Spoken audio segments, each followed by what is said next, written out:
All right. So, good morning from San Francisco. Good afternoon from some of the other cities. Really excited to have you joining our SFAR YPN today. Today, I'm James Cullen, the chair for SFAR's YPN. We've got Houston Garcia, our co-chair. Hi, everyone. And then we have some amazing guests joining us today. I'm so excited. Let's start with one of our own, Michael Bellings. Can you introduce yourself? Tell us why you're joining us today. And go ahead and share someone that inspires you too. And we'll move West Coast to East Coast. Okay, well, hey, good morning, everyone. I'm Michael Bellings. I'm with the Bellings Brothers team at Compass. I was 30 under 30, I think, in 2017 or 18, dating myself there. And yeah, super excited to be here. Thanks for inviting me. Someone that inspires me. There's too many. Probably my dad, who's a top realtor, who's talked to me about the past couple recessions and how to potentially get through them if we do see one, and how to stay nimble and lean. So yeah, definitely my dad, one of my mentors that's inspired me during this time. Hey, everyone. I love it. Thanks for joining, Michael. And Shyla. Hi, I'm Shyla McGee. I'm from Las Vegas. I work at Windermere Real Estate out here. I'm excited to be on the call today. So someone that inspires me, I was 30 under 30 in 2018 as well. Someone that inspires me, I know this is going to probably sound super cheesy, but my husband, in a world where I think people can get really complacent, he doesn't. When it comes to business, personal life, like anything that's thrown at him, he always wants to be better and be more. And so that just kind of keeps me on my toes and keeps me striving. So don't make this weird, but I think your husband inspires me too. I know, he should. Love it. Thanks for joining. I believe next is Austin, Texas. Christy. Hi, I'm glad to be here. I'm Christy Leonard with the Leaders Realty. I'm the broker and owner of that company here in Austin. And I was a 30 under 30 in 2014. As far as someone that inspires me, I'm inspired by a woman, Christine Kane. She's just a female powerhouse. She started the A21 campaign to abolish slavery in the 21st century. That's Wow. one of the organizations that we donate to. And I would say she inspires me. So. That's awesome. I love that. Thank you. Very cool. James, you are up next in DC. Oh, you finally made it to the East Coast, huh, brother? All right. James Nellis in Washington, D.C. I actually live in Alexandria, Virginia, Old Town. And for the inspiration that, man, you made me go back on that one. I would say I'll stick with the family theme. And my mother started our real estate company in the early 80s. My father was a Navy pilot. And so I'm very blessed to have parents that I can look up to and learn from. That is great. I was talking with Kimberly earlier today about who inspires me, and my parents are always close too. And thank your father for his service. Love it. Kimberly. All right, I think I'm the last one to go. Kimberly Reserve. I'm an agent with Keller Williams in Boston, and I am part of this year's class of 20 under 20. So really excited to be part of the group. And then as far as someone that inspires me, so James and I were talking about this earlier, but my mom. So my mom raised me as a single mom, and so she was just really strong, and she always taught me and my brother that we could do anything we wanted as long as we put our minds to it. So I definitely have a lot of my grit and determination. I have to thank my mom for that. I love that. That's great. Well, thank you all for joining us again. Thanks for mentioning where you're coming from. We really wanted a diverse 30 under 30 group. I think we've done that. One of the first, actually, Houston, I'll let you, what do you want to start with the questions? Oh gosh, so many questions to go through, so little time. But I'm thinking probably just market updates. What have each of the panelists seen very briefly since the lockdown, and what are you predicting for your market? So since this one is a question that, I mean, we're interested in each of your marketplaces, let's go reverse. East Coast to West Coast. All right, I'll jump in. So A couple different things going on. So overall, obviously, I think a lot of people are facing this. Is our inventory is way down. So our absorption rate was at about 2 months. It's down to like 1 month. My bread and butter is first time home buyers. So I'm in like a $500,000 to $800,000 price point. But in my office, there's a lot of agents that are in more of a luxury price point, and the luxury market has been affected the most, I would say. I'm seeing agents in my office have to take like $200,000 or $300,000 price reductions on their listings, which is never an easy conversation to have. But as far as like the entry level market, it's so busy. So still really competitive. My business personally is up by a lot over last year. I'm having the best year I've had so far. April was my best month for pendings. So things are going well. We just have a lot less inventory. And I think, overall, like the inventory is down, but like the closings aren't down. And it'll be interesting to see how that plays out, because that usually is about 30 days in our market for something to go under agreement to closing timeline. I think what's really happening is like there's just nothing expiring. People are really like buying up all the inventory. The other thing that is going to be a big factor that will be interesting to see how it plays out is the rental market.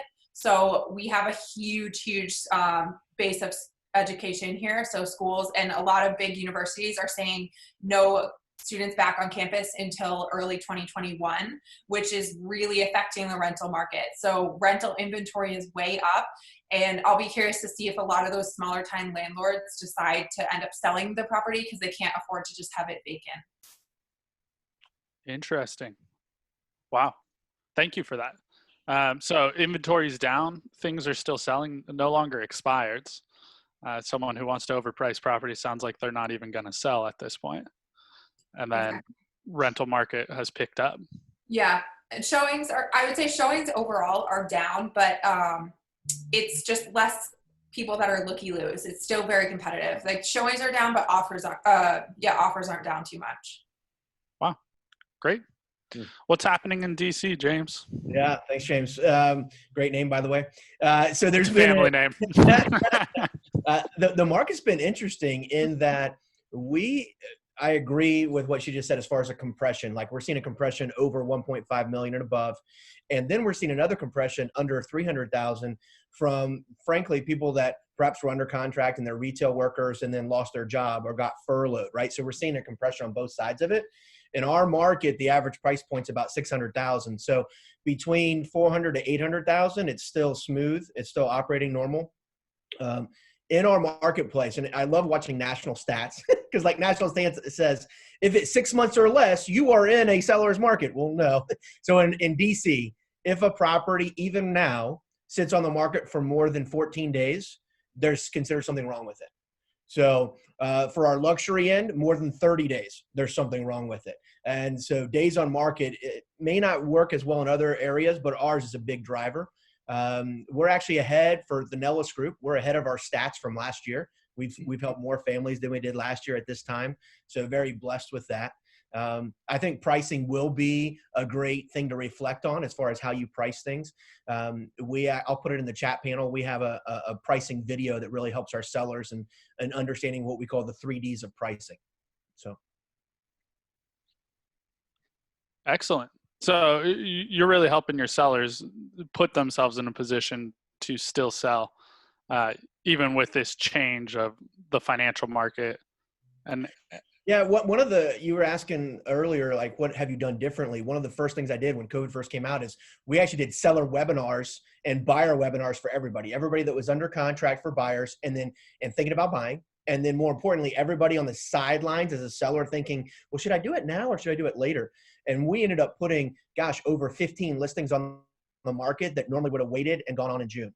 So really just being that source and that resource and that guide, to help your sellers figure out what should they do right now. Sure. On those, on the webinars that you were putting out, what was like the average engagement?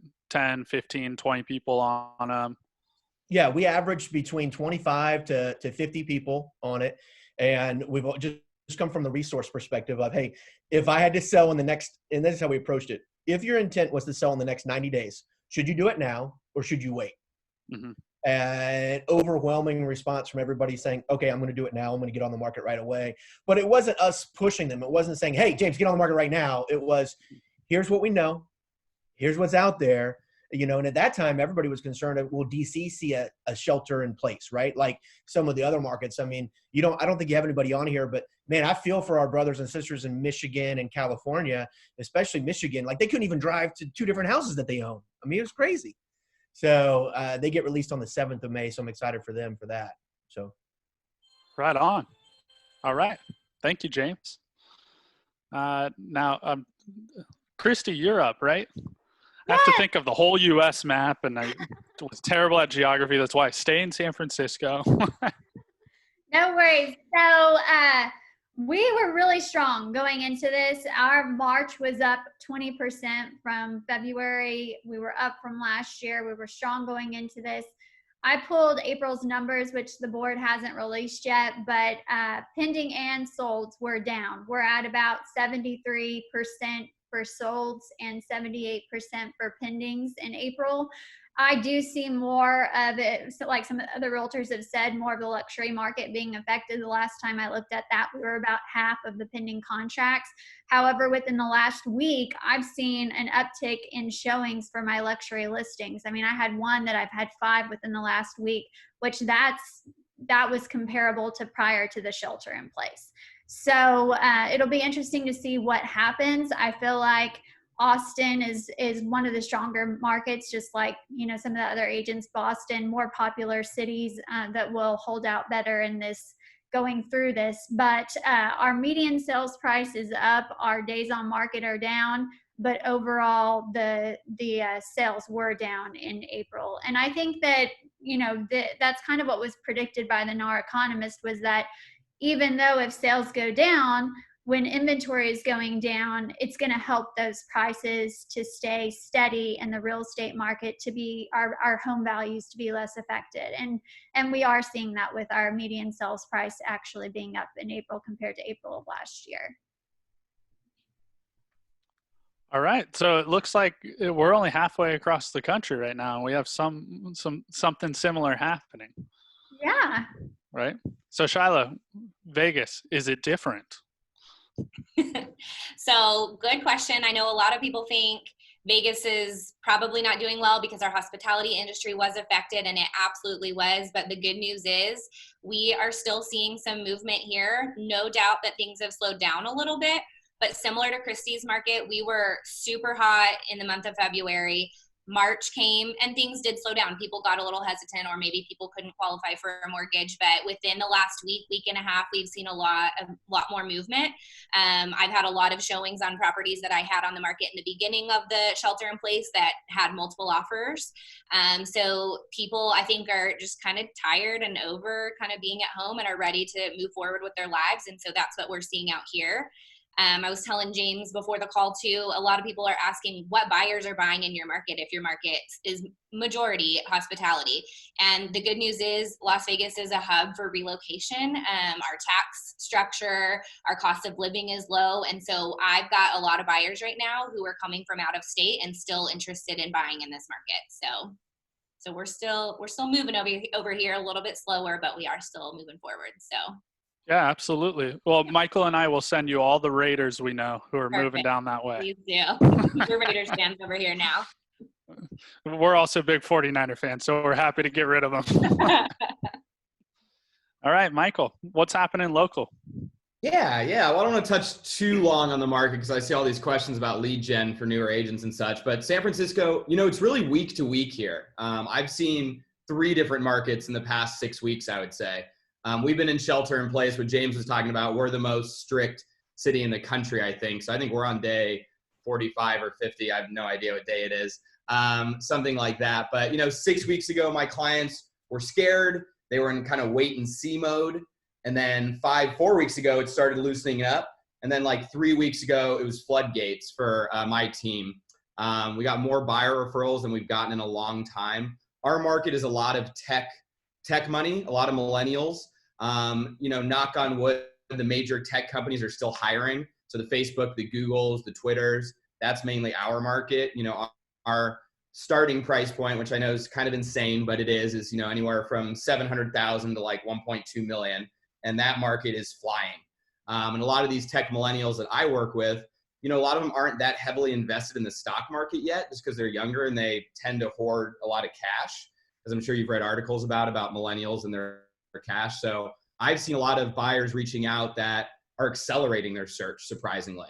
You know, maybe they're looking next year or the year after, and they think that this is a potential opportunity. You know, obviously they want a deal, they want a decline in prices, a better deal, but, you know, and depending on the product, right now you can get anywhere from maybe, you know, 2 to 5% deal, or maybe just a little bit less competition. You know, instead of competing against 10 cash offers, you're competing against one or none. So, you know, a lot of them are seeing these opportunities and buying them up. We're a little different from everyone else because we can't show property right now. So our market's a little bit paused. There are deals happening, but there's not as much data just because people are basically waiting until early or mid-May to put everything on the market. So right now, the off-market market is going crazy.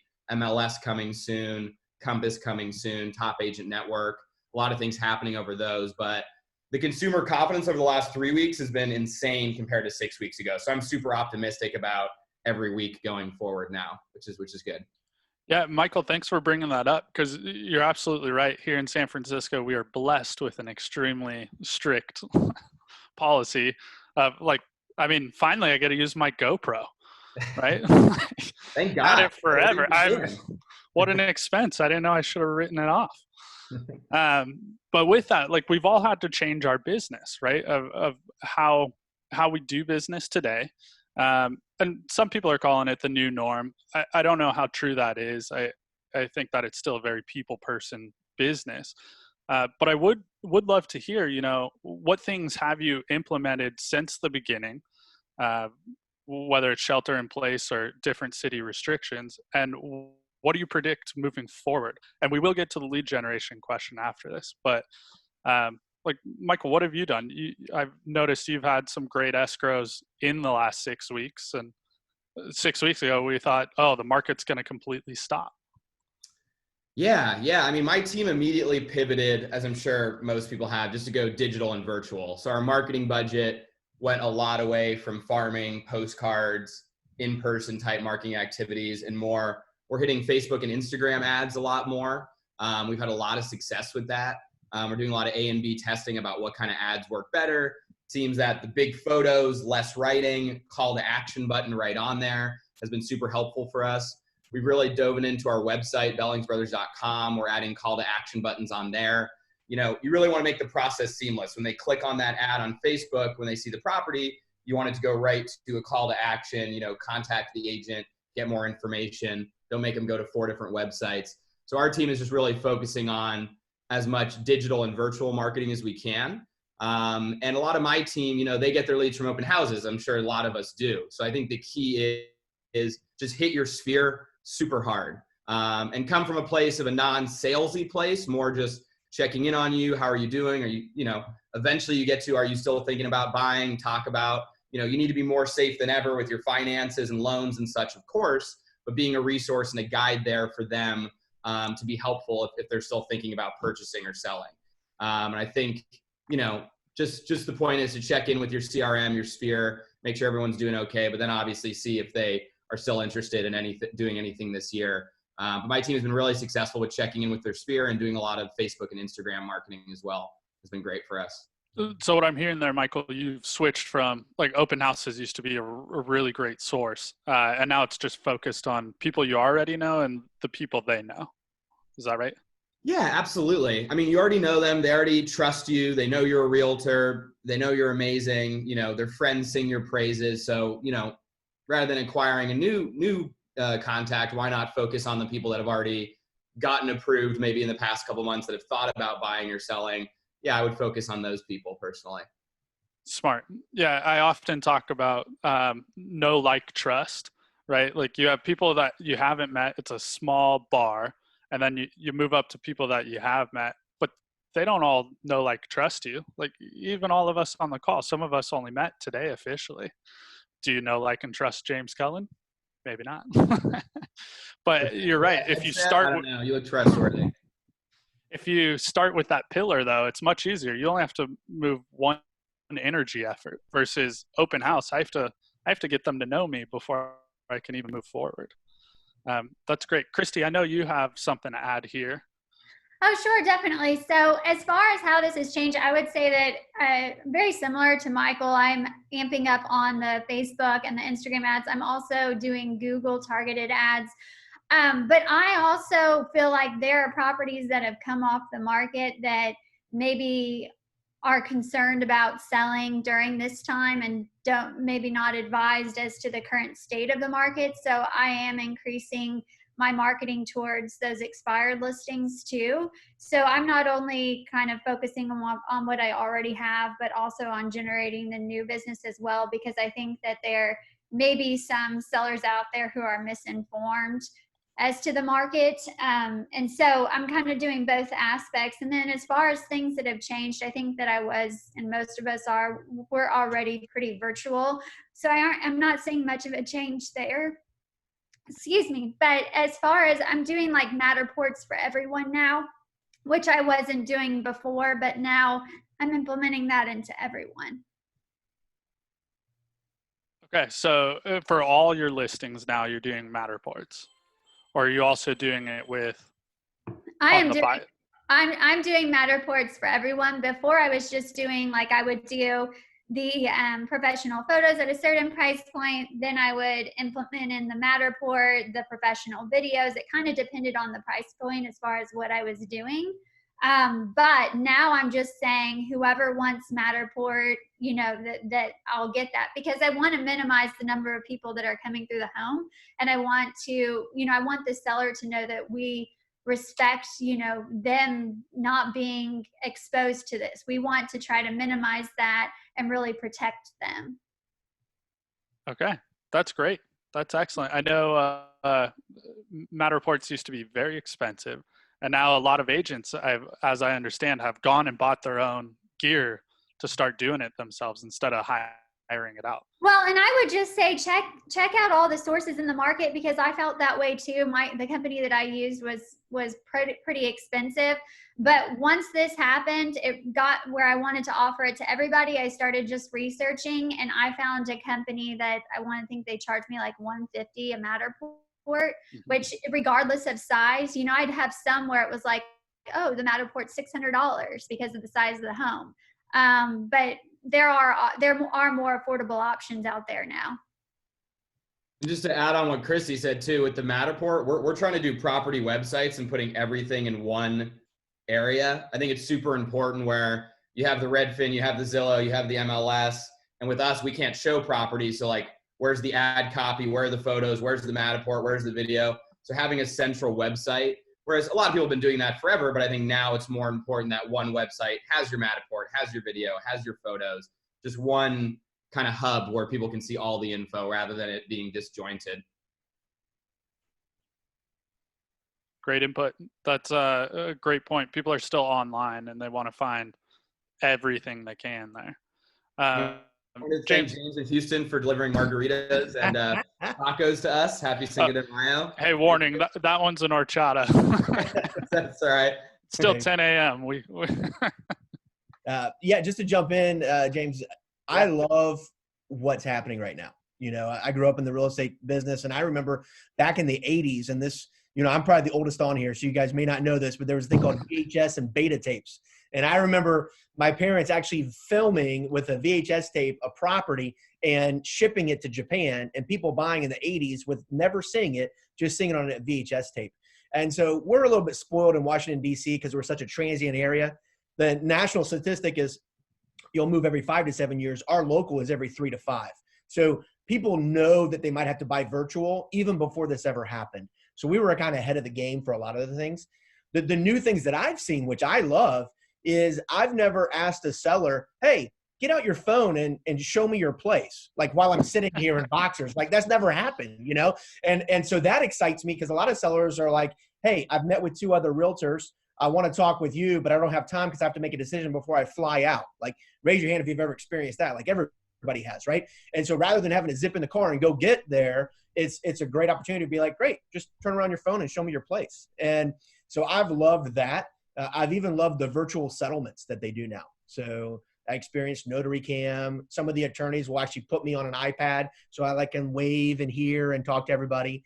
So, we typically attend all of our settlements. So I think there's going to be some beautiful enhancements that happen as a result of this. All of our agents, for touring, here's our SOP. If you don't have one, I recommend you get it. You asked, how is it going to change for the better? We recommend that our buyers never see the property until they say, you know what, James, I'm ready to make an offer tonight. Or during the inspection period, if we have an inspection as a contingency. And that takes them from having to see 10 or 20. They're seeing them virtually, but they only go and see it if they really want to write on it that day. And so it just helps with right now during exposure on both sides.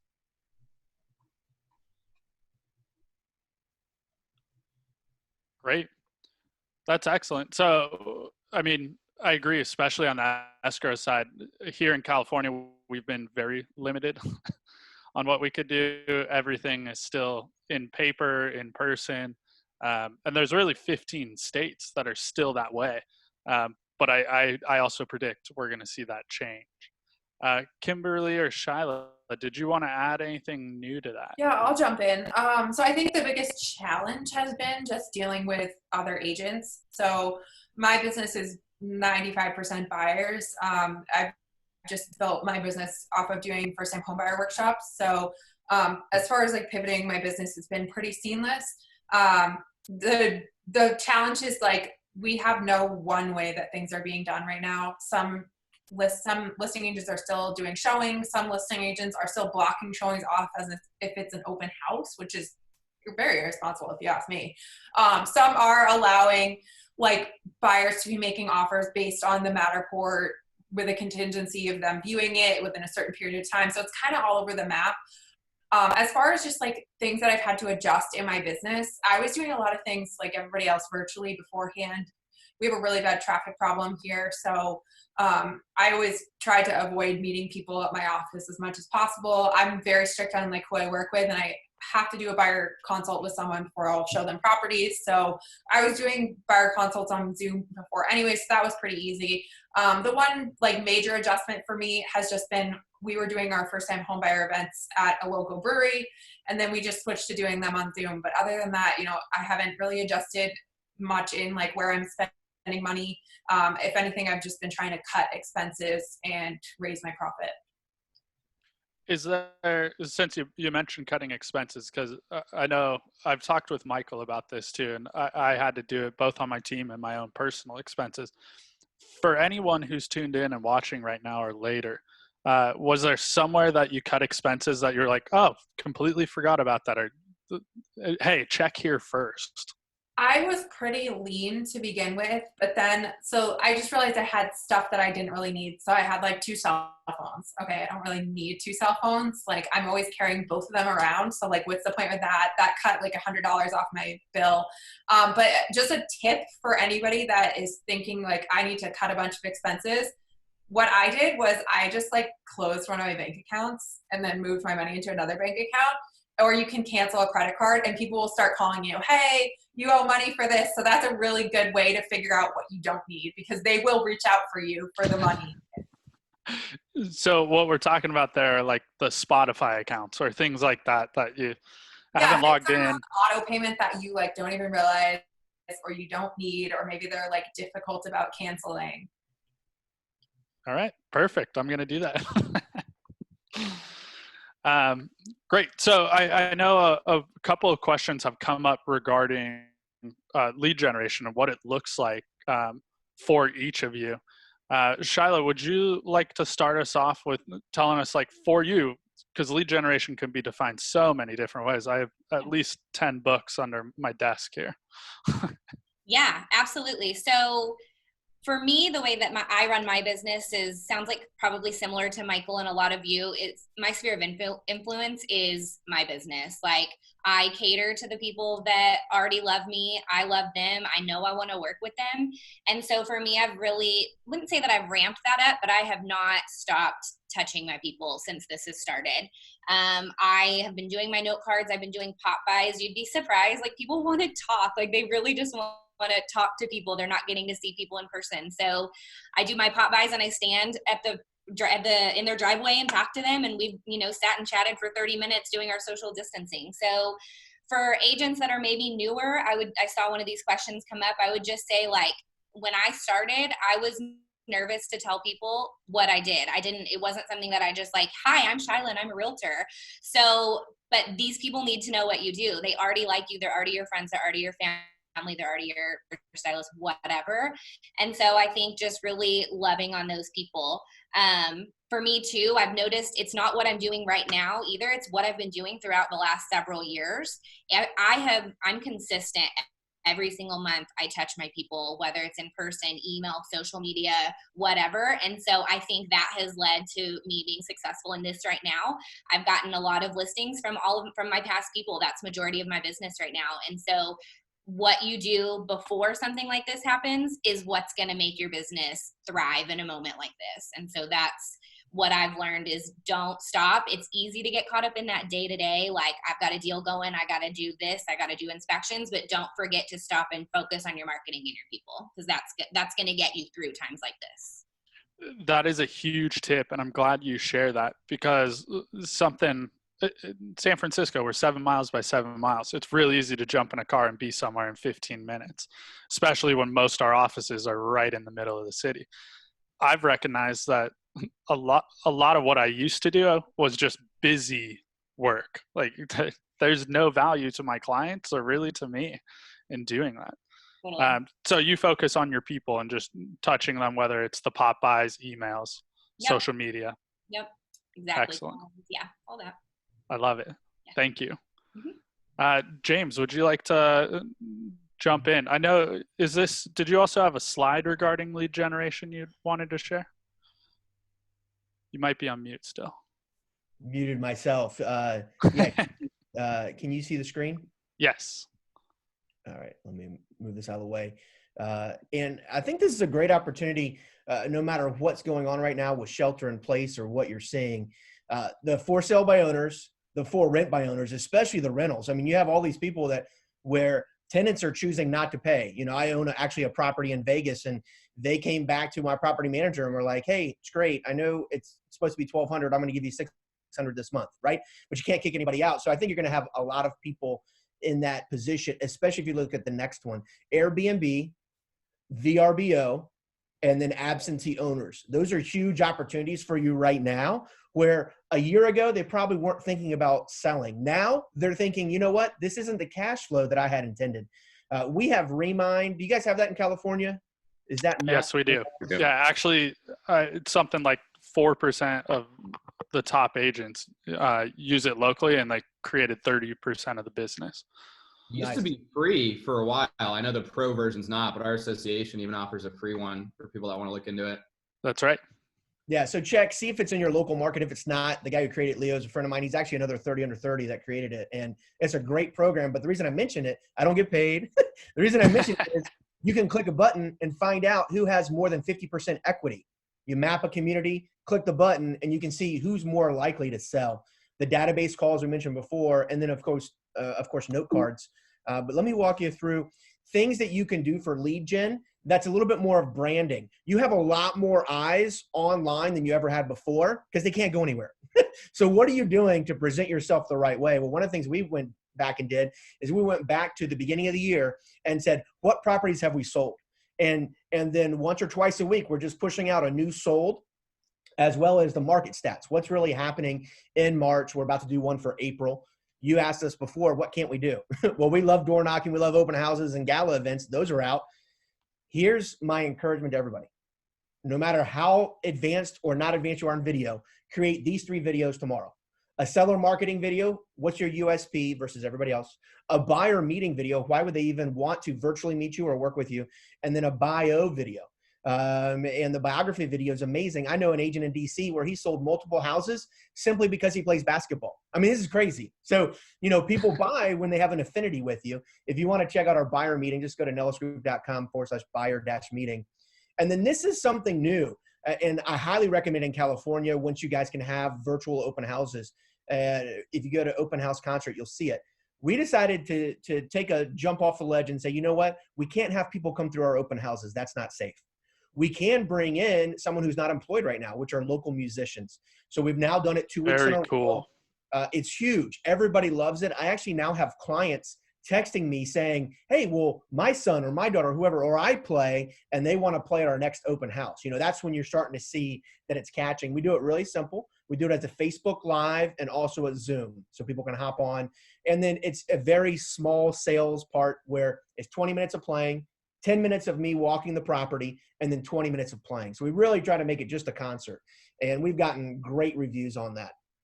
I want to encourage people that don't want to feel too salesy. So this is what we call the rule of 4. Who should you call right now, whether you can sell a house or not? The active adult, right? Because they might not be able to get out and they're at more risk. The person who's alone, they could be self-quarantining. The person who's in a high-rise or apartment building, and then someone who just had a new baby. And the encouragement is this: how do you be present, be positive, be the resource, and be the guide? And here's what we recommend when you're talking to being of service. So if I was calling James, I would ask him, you know, he's not elderly, but maybe he has a new baby. I would ask him, hey, do you need diapers? Do you need medicine? Do you need anything? I'd have a conversation of a positive word, you know, Netflix or Prime. I've never even knew all the videos and stuff that's out there. And we were like, have you seen such and such? And then I encourage you to think through the books that you can read, to fill your mind, and also to recommend to your clients, you know, of course, with online activities. And I mentioned this within lead gen as well, and I'll kind of stop here, but the online activities will bring more people to you. So what are you doing with virtual meetups? I know a lot of agents, you see Ginger from our group, she's hosting a happy hour where her clients just come, and frankly, they just come and drink and talk, you know, and I know that's been going throughout the country. I love the coloring sheets for kids. You know, what are you sending to the parents so they can at least get a breath of fresh air? Like, here you go, draw on this and get 20 or 30 minutes, right? One of our referral agents, she probably sends 15 to 20 people to us every year. She always has done coffee dates. She would meet at a local coffee shop, and she's like, this is fun, James, because I'm not spending any money on coffee. I'm not buying their coffee. I have my coffee, and we're just doing our virtual coffee date. So think outside the box when you're thinking about what does lead gen look like, and focus on the need. That's why we went back to the absentee owners, the VRBOs, the people who used to make money on their properties that aren't right now. James, I really appreciate you sharing all that. One of those is going to make me cry because March Madness. Do you know how much I was looking forward to that? And you had, we do had the event ready to go. We called it March Sadness this year. Oh, man. Such a good. Well, I know Michael Bellings, you're a big sports fan too. So I'll go to you on lead generation. What's it looking like for you these days and maybe in the future? Yeah, I'm greatly missing sports. I'm currently watching like the greatest games of the 80s and, you know, 70s, things like that. James's generation, James NELLIS there. Had to give it to you. So, you know, with my team, it's really just the messaging that's been super important for us. Similar to what James just said about positivity. Can I help you with anything? Can I do this? Being a resource. I mean, my team for the past almost 8 years now or so, we've always wanted to be your local realtor that's a resource for anything. I always tell people, you don't need to sell your house with me tomorrow, buy with me tomorrow. If you need a plumber, you need an electrician, you need any type of housing resource and then some, come to me. I want to be your local realtor down the street that helps you with what you need. And I think messaging today is just more important than ever. It's easy for all of us that want to sell and want to make deals happen just to be hyper-focused on real estate and selling 24/7. Like a lot of these people have a lot of stuff going on. Even more than ever, you know, tragedies in their life, you know, job losses, things like that. So I really am just preaching messaging. What can I do to help you? Can I be a resource for anything? How's your family doing? And inevitably that will lead to being top of mind and them giving you referrals or introducing them to friends, but really focus on the reptilian brain today. It's what someone taught me a long time ago when I first did open houses was, you know, when you're at Nordstrom's, you never like when someone comes up and says like, what can I help you find? You're like, I'm just shopping. So, you know, when people walk in the open house, hey, I love your shoes. Where'd you get them? Like just totally off of the sales track. So I think today that's more important than ever. And this might be very simple, but I think it's just huge to focus on the reptilian brain, focusing on messaging, being less salesy and how can I help you? And that will inevitably lead to sales. And for all you newer agents, like I picked up my stack of open house leads that I had in my filing cabinet that like hit them again. My team will always come to me, people, and say, what are you doing today? prospect. I mean, that's what you should have done last year, and that's what you should be doing today. I mean, that hasn't changed. You should be prospecting every day. I just think the messaging maybe has changed a bit right now. That's a really good point, because, you know, the message and the method, how you're getting it out there's obviously changed, right? We can't be door knocking. We can't be doing a lot of our traditional ways for some agents. And I mean, your message, right? If you still had automated messages going out that are like, oh, it's a great season to sell right now, and at the pandemic starting, it's maybe that's not the branding you want. So if you haven't already changed automatic emails, go check them. You might be a little late at this point, but don't send that same message for too long. Kimberly, would you like to share with us, so you're the newest 30 under 30 on this list, so you clearly didn't get there without having to prospect yourself too. Yeah, so my business looks a little bit different. I moved to Boston towards the end of 2018, didn't know a single person, and had to rebuild my business from scratch.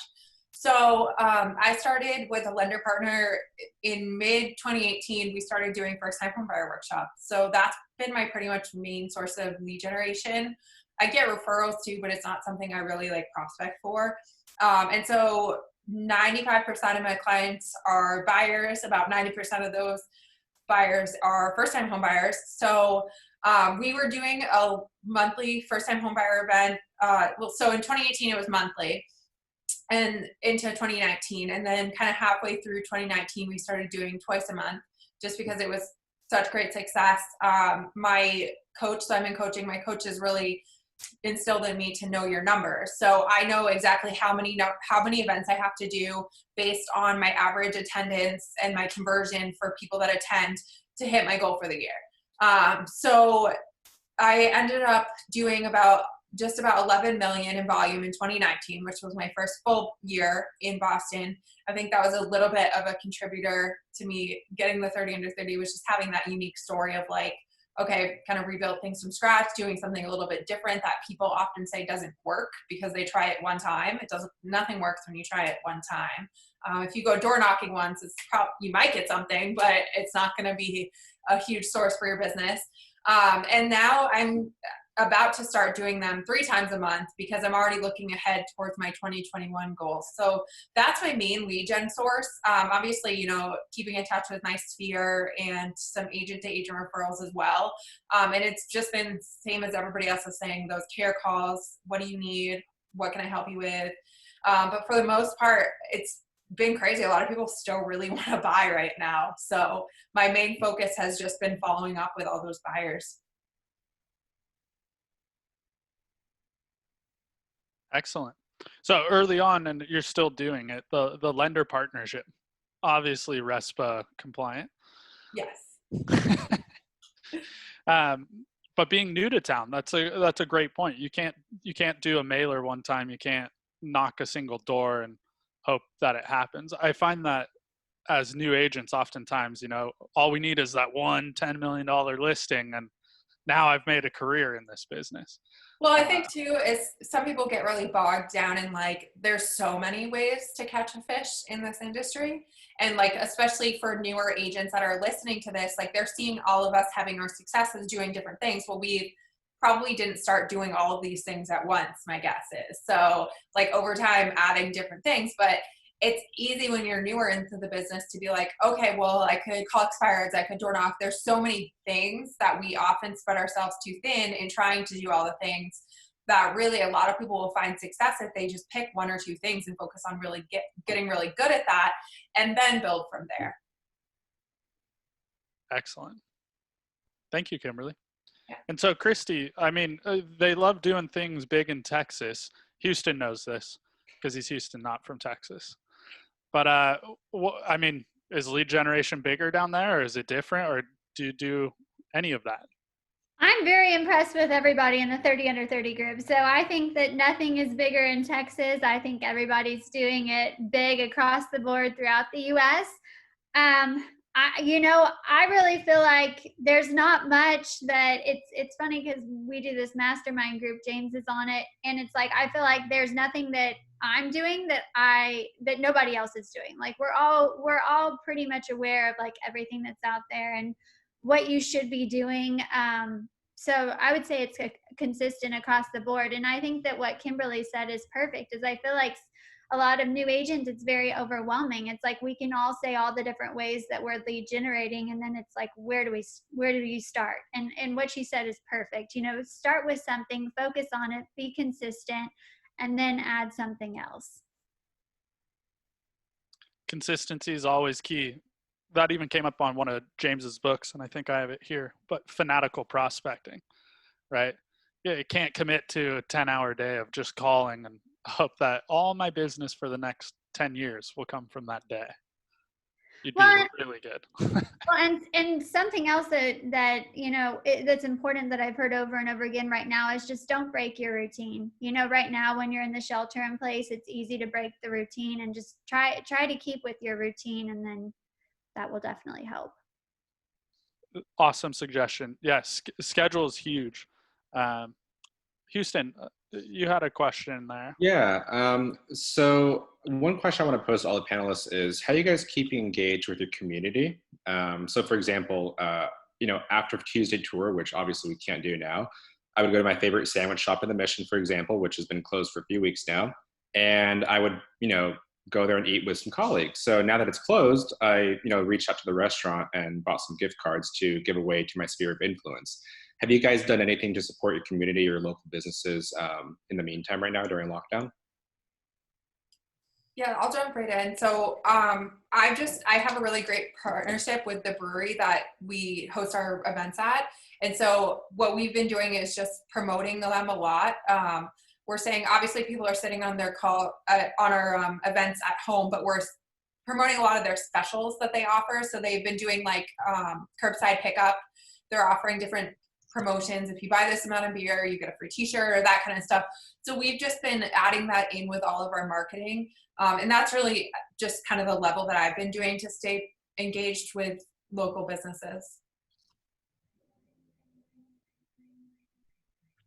And James, I think you had some implemented some of these ideas in your business. Yeah, let me show you this really quick, because I'm much more of a visual person, so you don't just get my talking head. One of the best things you can do, and I copied this from an agent up in Canada, create your own business page as far as within Facebook for a support local businesses. We also did it with nellisgroup.com/local. And I want you to think beyond the restaurant, actually think about services and vendors that can't be open right now. I love what Subway did here. We actually found a local caterer, and we wanted to deliver to the front line. And so we came to him and said, look, we can only spend $10. Well, magically, everything ended up being under $10, which was great. It was a great partnership. And we went to hospitals and clinics delivering food. And I just think that's a great opportunity we have to serve them. Here's an example, Houston, of we highlighted one of our clients that is an opera singer. She actually sings internationally. Well, a lot of our musicians, they don't have work anywhere right now.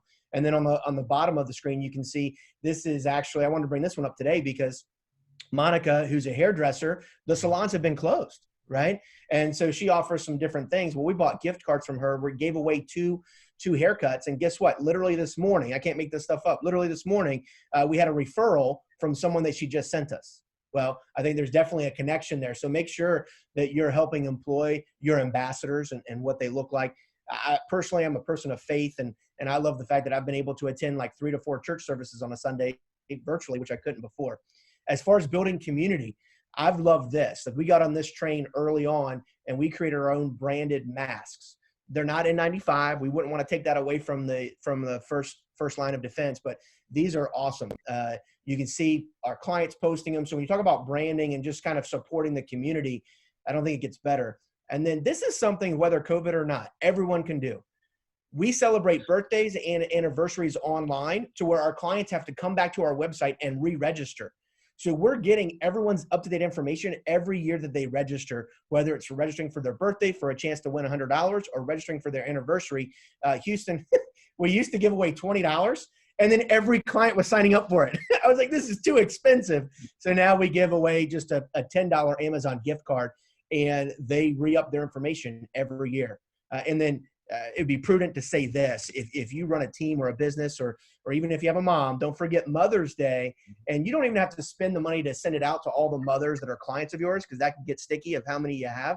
But, choosing to give away a gift card online and bring people back to your website, it's a great opportunity this week. Yeah, one thing I know I'm definitely going to be looking forward to after this is a haircut. So I think just supporting your local barbers or is going to be a really important part of our business too.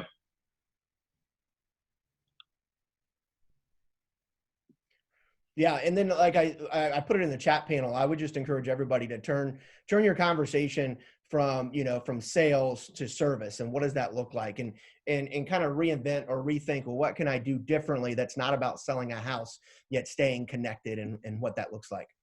So. I've seen on a Facebook group, and actually I brought it up with our YPN this last week, but there's an agent down in Silicon Valley, and he's done the Silicon Valley Supper Club.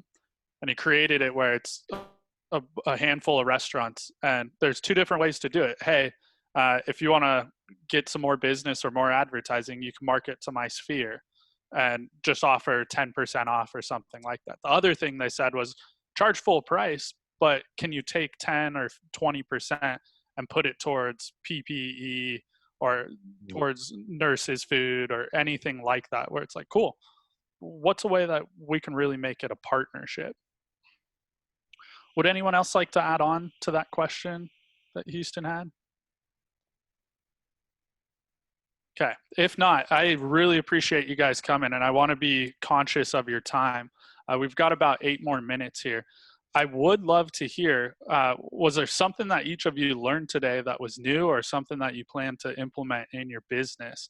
And I know that one's a little tougher because it wasn't on the question sheet. But I know you're all very, very prominent and taking notes and listening. Well, similar to James Nellis, I love his birthday idea, and I saw a home anniversary on there. We do something similar with home anniversaries. I would recommend everyone during this time, I'm not sure if you've done this, track every one of your past sales. It's something my brother and I didn't do for a little while, and we retroactively did it. So we have an Excel sheet with every sale we've ever done, buyer or seller, their mailing address, and address they moved to, whatever it may be. And every home anniversary we send them. There's some websites that are super cool where if you don't know what kind of gift they'll like, they'll actually, it's like a robot on the website, and you can say, do you like whiskey or vodka? And they click. Do you like tea or coffee? And they click. Do you like technology or, gardening? And they'll send you a curated home anniversary gift. So that's something we do that we love, but I would really, really implore you to have a Excel sheet of all your past sales and just put phone numbers and emails on there. And I've been going through that the last 4 weeks. I've reconnected with a ton of sellers that I hadn't talked to in a while. They were like shocked I called them. It's been super successful for me. Let me jump on that real quick with what Michael just said, because I think a lot of agents leave this out. So sellers believe that you have to be the neighborhood expert, which was great in the 70s, right? The internet destroyed that. But what most agents don't do is they don't track their sales within that specific community. And maybe you don't have enough in that. If you don't have enough when you're brand new, track it based on your brokerage.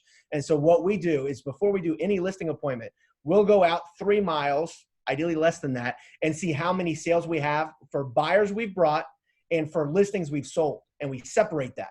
And we talk about how it's not just the neighborhood expert, it's the agent and the expert that's going to sell in your local community. And they are able to use that and compare it to another agent they're meeting with and being like, oh, wow, well, the NELLIS group has results. Like, why wouldn't we go with them? So I think there's a challenge for most of you not articulating the value that you have. And that's one simple way, just tagging on to what Michael said. Great call. And keep in mind, yeah, you can use your broker numbers, because reality is they hire your brokerage. It's our relationship, but they are hiring your brokerage. We called it the royal we when we started. We is your entire brokerage. Use their sales, use your mentor sales. You were involved with that sale. How did you help? You can use your mentor or your rainmaker sales and to help your personal business for sure. Love it. So I've been taking notes. You guys I like that Michael said to have one website with all the info. I know the other day I was trying to find a virtual tour that an agent said was on the MLS, and I couldn't find it, and I had to go to like 8 different places, and finally I found it. And I think that's great information. Have all of the videos, all the photos, all the stuff on one website. I think that's really good. And then somebody said in the comments in the chat that Matterport has an app that's only $10 a month. So I'm going to be looking into that. That's awesome. So a couple things I took some notes on. Yeah, that was Vanessa. Thank you for sharing that. Yeah. That was awesome. Especially with how great our iPhones are these days, right? Like the camera, we're buying cameras that can make phone calls at this point. And a lot of vendors don't want to hear this, but every time I'm calling today and saying I want a Matterport, a website, photos, video, I see your price on the website. What's your discount price right now? You're not going to get it if you don't ask. We're salespeople, so make sure you ask for that discount too. Great point. They want the business or need it just as much as we do right now. Yeah, especially if your team's trying them for the first time. They'll give you great discounts to try to get your business, things like that. I'm just going to piggyback on the whole discount thing and kind of what I was saying before about expenses. One thing I've done with some of my monthly expenses, like for instance, my website is through Brevity. I've negotiated a lot of those expenses down. So that's an opportunity too for anybody. If you're paying a monthly fee for services, now is the time to be negotiating some of those down because they just want to keep your business. Great point. Kimberly, did you want to, was there anything else that you pulled away from today that you wanted to make sure to implement? I really liked James's just simple birthday gift. I'm going to probably implement that too. I'm using the same service that Michael is, which is EvaBot. I don't know if he mentioned the name of the website. I use that for closing gifts, but I haven't been as consistent with the birthday thing. So I really liked James's ideas like, hey, put your info in here. We'll send you an Amazon gift card. That's so simple. I'm going to put mine into James's website. I'll expect that card in a couple days. Well, let me help you on this real fast. We used to give away a Starbucks $5 gift card and just mail it, just straight away. It's your birthday, Michael, here you go. Kimberly, here you go. And I tracked it, and in 1 year we spent $12,000. And I looked to see how many people thanked us. It was less than 5. And so now what we do, I went from, you're talking about minimizing, I went from $12,000 to $1,200. And so once a month we give away $100, and it's a raffle for whoever's registered. So Michael, unless you send me a referral the next week, you probably won't win. No, that's a good point, James. And I do that for holiday gifts, my brother and I. We do gifts that are really nice coupons or flyers that send to them, but you have to redeem it. Rather than sending $12,000 of wasted money, you send them a really nice pie coupon or whatever it is, but they have to go redeem it because a lot of people might not want it, but the thought still counted. So don't spend all that money up front. Try to work it out. I work it out with a local business where they have a coupon or a flyer that if they redeem it, they get it. Saved a ton of money that way. Excellent. Thank you, Michael. And Christy, how about you? Oh, sorry, you're still on mute. I may have muted you. Yeah, I was just gonna say, I think this is the perfect time to work on your business, those things that you wanted to do that you may have not had time to do before. I love the idea that James had mentioned as far as just implementing everything into a video, the seller video, the buyer video, the bio video. I really liked those ideas. Also, one thing that in the beginning was my thought went to how can I help the local businesses? So getting those gift cards to kind of help them, retain their business while clients couldn't come.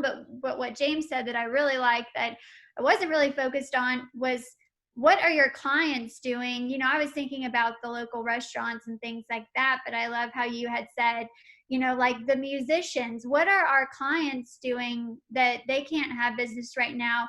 I'd rather actually help my client than just a random local business. And so really kind of thinking about what are my clients doing? How can I help them? How can I buy gift cards and then utilize it that way?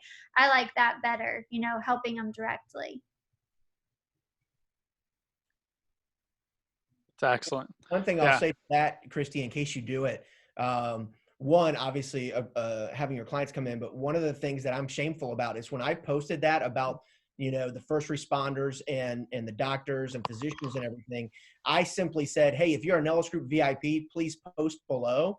And the sad thing, Christy, was how many clients posted that I forgot they were a nurse or a doctor or whatever. So I'm thankful that I posted it that way. So make sure, and I know you have a big database, that it's overreaching. Like, hey, if you have a business that's post below, you'll be surprised how many people post in it. It's definitely a great idea and a great way to help out. Yeah, one takeaway that I have is just being there for people, just in general. I mean, everyone associates us with real estate because that's all we do. We, live, eat, and breathe it basically, and dream about it.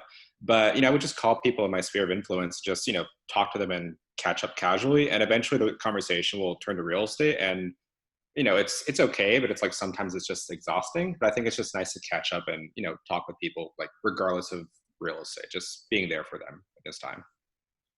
Absolutely agree. I think my number one takeaway from all this, it really does come down to service, not sales, right? And all of you said something along those lines at some point. Yes, we are in the business of prospecting for business, but how we define that is definitely up to us, and it's mainly around our relationships or the relationships we're going to build. And don't forget about your past clients. So it's easy to just get focused moving forward. Well, I do really appreciate you all joining us for SFAR YPN's 30 Under 30 panel. This was awesome. Good to hear from all the cities across the U.S. Enjoy your margaritas. Happy Cinco de Mayo. Thank you, James in Houston. And thanks for tuning in, everyone. Thanks, you guys. Yeah, thank you, everyone. Good job. Appreciate it.